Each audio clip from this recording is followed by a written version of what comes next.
আপনাকে শেখাবো কাইন মাস্টার কীভাবে চালাতে হয়। দেখুন, কাইন মাস্টারটিকে প্রথমে আপনি টাচ করুন। আমি টাচ করলাম, একটু লোডিং এইভাবে হবে, লোডিং হতে একটু সময় লাগবে।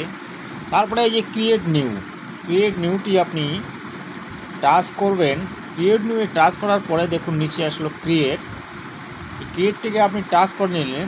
তারপরে আপনাকে এই যে অলে আসলেন। এখন আপনার ভিডিওটি আপনি নেবেন, যেটা আপনার মন চায়। আমি এইটা নিলাম, ধরুন আমি এইটা নিলাম, ভিডিওটা নিলাম। তারপরে ওকে আছে, ওকে করবেন।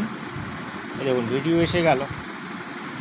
এখন এই যে ভিডিওটা, এটাকে আমি চালু করব। ধরুন আমি চালু করব এই ভিডিওটাকে